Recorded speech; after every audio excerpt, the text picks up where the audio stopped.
एक ऐसे ब्रिज का कंस्ट्रक्शन जिसे बनाते समय मौत का खतरा इंजीनियरों के सर के ऊपर हमेशा मंडरा रहा था। इंजीनियरिंग की दुनिया का वो मास्टरपीस जिसे बनते हुए एक समय पर पूरी दुनिया ने लाइव अपनी आंखों से देखा था। दुनिया का वो ब्रिज जिसके कंस्ट्रक्शन ने आज भी लोगों को ये सोचने पर मजबूर किया है कि आखिर कम समय में कैसे इतने हैरत अंगेज ब्रिज को तैयार किया गया होगा। तो दोस्तों, दिल थाम के बैठ जाइए, क्योंकि आज आप दुनिया के उस अजूबे को बनता हुआ देखने वाले हैं जिसे बनाने के लिए इंजीनियरों ने इंजीनियरिंग की सभी हदों को पार कर दिया था। दोस्तों, लगभग 1125 फीट की ऊंचाई पर स्थित है फ्रांस में मौजूद दुनिया का सबसे ऊंचा मिलाऊ वायडक्ट ब्रिज, जिसे इंजीनियरिंग की दुनिया का एक मास्टरपीस भी माना जाता है। इस ब्रिज को 2004 में 394 मिलियन यूरोस की लागत से तैयार किया गया था। अगर इस ब्रिज का कंपैरिजन हम आईफिल टावर से करें तो ये ब्रिज आईफिल टावर से भी लगभग 45 फीट ऊंचा है, और ये इतनी ऊंचाई पर मौजूद है कि इसके आसपास आपको सिर्फ और सिर्फ बादल ही नजर आएंगे। इस ब्रिज का निर्माण फ्रांस की उन पहाड़ियों के बीचों बीच में किया गया है जहां पर अक्सर लैंडस्लाइड जैसी घटनाएं आम है, और इसीलिए जिस कंपनी ने इस प्रोजेक्ट को अपने हाथ में लिया था, उन्हें एक समय पर इस ब्रिज के कंस्ट्रक्शन में काफी दिक्कतों का सामना करना पड़ गया था, क्योंकि इन पहाड़ियों के बीच में सिर्फ लैंडस्लाइड ही उनके लिए एक समस्या नहीं थी। इसके अलावा यहाँ पर 130 किलोमीटर प्रति घंटा की रफ्तार से चलने वाली हवाएं भी कंपनी के रास्ते पर रोड़ा बन रही थी। विशाल पहाड़ियों के बीचों बीच में मौजूद ये ब्रिज 4 लेन का है, जिसे सक्सेसफुली तैयार कर पाना एक बहुत ही कठिन और चुनौतीपूर्ण भरा काम इंजीनियरों के लिए था। लेकिन उन्होंने अपनी सारी इंजीनियरिंग की हदों को पार करके इस नामुमकिन से काम को मुमकिन करके दुनिया को दिखाया है। इस ब्रिज को बनाने की नौबत इसलिए भी आई क्योंकि 1980 के समय में फ्रांस से काफी सारे लोग स्पेन की तरफ बतौर टूरिस्ट जाते थे, जिनकी संख्या ज्यादातर हॉलिडे वाले दिनों में काफी ज्यादा होती थी, और इसी वजह से फ्रांस में ट्रैफिक का एक बहुत बड़ा जमावड़ा देखने को मिलता था। और सबसे ज्यादा ट्रैफिक फ्रांस की सिटी मिलाऊ में देखने को मिलता था।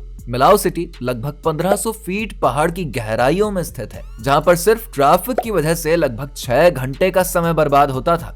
फ्रेंच गवर्नमेंट ने फ्रांस से सीधा स्पेन तक एक मोटरवे बनाने का सोचा, लेकिन ये मोटरवे मिलाऊ तक आते आते डेड एंड पर रुक जाता था, क्योंकि यहाँ पर मौजूद थी 1500 फीट ऊंची पहाड़ियां और उनके बीचों बीच में जाती हुई टान नदी।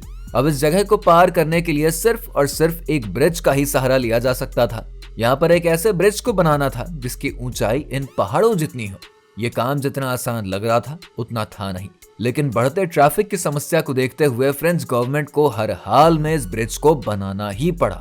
जब इस ब्रिज को बनाने का काम इंजीनियरिंग टीम द्वारा शुरू किया गया, तब उनके सामने 3 सबसे बड़ी समस्याएं थी। इसमें सबसे पहला था, उन्हें दुनिया के सबसे बड़े ब्रिज पिलर्स को खड़ा करना था, वो भी पहाड़ों के स्लोप पर। दूसरा था कि इस ब्रिज के ऊपर 4 लेन हाईवे को बनाना था, और तीसरा इस ब्रिज के ऊपर स्टील पैलेंस को खड़ा करना था, और इन स्टील पैलेंस का वजन काफी ज्यादा होता है। टीम को ये सब कुछ जमीन से काफी ऊपर रहकर ही करना था, जो उनकी परेशानी को और भी ज्यादा बढ़ा रहा था।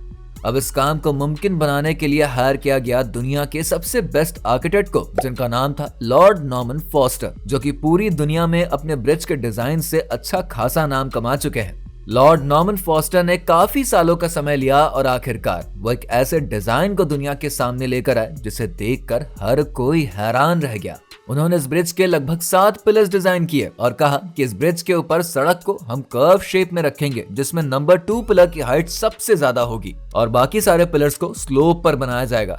जिस इंजीनियरिंग टीम को यह काम सौंपा गया था, उन्हें सिर्फ 5 सालों का डेडलाइन दिया गया था इस पूरे प्रोजेक्ट को कंप्लीट करने के लिए, और अगर डेडलाइन कंप्लीट नहीं हुआ तो उसके बाद हर एक दिन का फाइन $30,000 रखा गया था।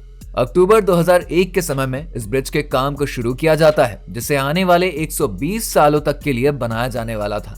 शुरुआत के समय में सबसे पहले ब्रिज के पिलर्स को खड़ा करना शुरू किया गया, लेकिन तभी जियोलॉजिकल डिपार्टमेंट से ये खबर आई कि इस जमीन के नीचे फ्रैक्चर्ड लैमस्टोन्स मौजूद है, और इसकी वजह से पहाड़ी के नीचे मौजूद जमीन के अंदर काफी सारी खाली जगह मौजूद है, जहां पर बनी हुई है केव्स, जिनके अंदर पाया जाता है एक खास किस्म का बैक्टीरिया जिन्हें ब्लू मोल्ड के नाम से जाना जाता है, जिनकी मदद से दुनिया की सबसे मशहूर रॉकफोर्ट चीज बनाई जाती है। इसीलिए इस जमीन के ऊपर ब्रिज के फाउंडेशन को बना पाना अनुकूल नहीं था, क्योंकि इससे वहां पर लैंडस्लाइड आने का खतरा मंडरा सकता था। लेकिन इन तमाम वार्निंग्स के बावजूद भी ब्रिज के कंस्ट्रक्शन का काम रुका नहीं और पिलर्स को खड़ा करने का काम जारी रखा गया। लेकिन तभी आगे वो होता है जिसका डर था। अचानक यहाँ पर एक लैंडस्लाइड ने दस्तक दी जो कि पहले पिलर की फाउंडेशन को पूरी तरीके से ढक देता है, लेकिन इससे ज्यादा नुकसान नहीं हुआ। ब्रिज के 7 पिलर्स को बनाने के लिए लगभग 2 मिलियन टन कंक्रीट का इस्तेमाल किया गया और इस काम के लिए साइट के बगल में एक फैक्ट्री का निर्माण किया गया था। दोस्तों, यहाँ पर लगभग 16,000 टन स्टील बार्स का इस्तेमाल किया जाना था। इंजीनियरिंग टीम के लिए सबसे बड़ा मसला ये था कि पिलर्स का जो साइज था वो यूनिफॉर्म नहीं था, यानी कि नीचे का हिस्सा मोटा था और ऊपर का हिस्सा पतला था। इसीलिए सिर्फ एक बार में 4 मीटर सेक्शन के पिलर को ही तैयार किया जाता था। सबसे पहले तो स्टील से यहाँ पर डाई बनाई जाती थी, फिर इसके अंदर कंक्रीट को डाला जाता था और फिर जब 4 मीटर तक का काम पूरा होता फिर डाई उतारी जाती और फिर बाद में दूसरे शेप की डाई को चढ़ाया जाता था, जिसका वजन तकरीबन 15,000 टन का था। यहाँ पर पिलर की कास्टिंग को जितना टाइम दिया गया था उससे भी ज्यादा 6 महीने का समय लग चुका था। हर एक पिलर की लोकेशन पिन पॉइंट होनी जरूरी थी और अगर ऐसा नहीं हुआ तो इस पिलर के ऊपर जो रोड बनाई जाएगी वो सीधी नहीं रहेगी। पिलर के बॉटम में अगर जरा भी सेंटीमीटर का फर्क हुआ तो इसका असर ऊपर बनने वाली रोड पर साफ साफ पड़ेगा। पिलर्स को पिन पॉइंट एक्यूरेसी के साथ बनाने के लिए सैटेलाइट का इस्तेमाल किया गया था और आखिरकार नवंबर 2003 आते आते ये 7 के 7 पिलर्स ऊंचाई पर खड़े हो चुके थे और इसमें मौजूद पिलर नंबर 2 दुनिया का सबसे ऊंचा पिलर बन चुका था, जिसकी ऊंचाई 265 मीटर की थी। पिलर खड़ा करने के बाद अब इसके ऊपर 2.5 किलोमीटर लंबा रोड सेक्शन बनना था, जो कि बिल्कुल भी आसान नहीं था। रोड के सेक्शन को स्टील से बनाने का फैसला किया गया था, जिसके लिए मदद ली गई थी आईफिल स्टील वर्क्स नाम की एक कंपनी की, जो कि इस तरह के कामों को करने के लिए ही जानी जाती थी।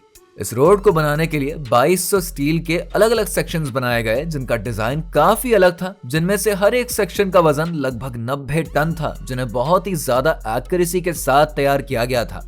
जब ये सभी स्टील के सेक्शन तैयार कर लिए गए थे तब इन्हें रोड के सहारे कंस्ट्रक्शन साइट पर ले आया गया। यहाँ पर अब प्लान ये था कि इन रोड के सेक्शंस को स्लाइड करके पिलर्स के ऊपर लगाया जाएगा, लेकिन जिस ऊंचाई पर ये पिलर्स मौजूद थे वहां पर इस काम को अंजाम दे पाना बहुत ही मुश्किल था।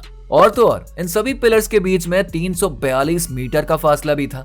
इंजीनियरिंग टीम में यह फैसला किया गया कि इस ब्रिज के ऊपर एक ऐसा सिस्टम लगाया जाएगा जो रोड के इस सेक्शन को उठाकर आगे की तरफ पुश करे, जिसकी वजह से बाहर की तरफ से लगने वाला फोर्स डायरेक्ट पिलर के ऊपर नहीं लगेगा। इस काम को अंजाम देने के लिए पिलर्स के दरमियान 170 मीटर के फासले पर टेम्परेरी स्टील के स्ट्रक्चर्स भी खड़े किए गए थे, जिनका काम था रोड के आधे वजन को बर्दाश्त करना। दोस्तों, ये पूरा का पूरा सिस्टम बस एक प्रोटोटाइप था और इसी के दम पर इस पूरे कंस्ट्रक्शन को अंजाम दिया जाने वाला था। अब समय आता है 26 फरवरी 2003 का, जब इस सिस्टम की मदद से ब्रिज के ऊपर रोड को खड़ा करना था और जिस सिस्टम को यहाँ पर तैयार किया गया था उसका नाम था हाइड्रोलिक रैंप सिस्टम। अब धीरे धीरे करके पिलर्स के ऊपर रोड को बिछाने का काम शुरू किया जाने लगा और मई 2004 तक लगभग सभी रोड सेक्शंस को तैयार कर लिया गया था। बस रिवर के बीच वाला सेक्शन बचा हुआ था, जिसे पूरे फ्रांस में लाइव ब्रॉडकास्ट किया गया और फ्रांस के प्रेसिडेंट भी उस वक्त वहां पर मौजूद थे। और आखिरकार इस पूरे रोड सेक्शन को एक साथ जोड़ ही दिया गया और दुनिया ने एक ऐसे इंजीनियरिंग मास्टरपीस को तैयार होते हुए देखा जो आने वाले समय में फिर कभी भी देखने को ही शायद ना मिले।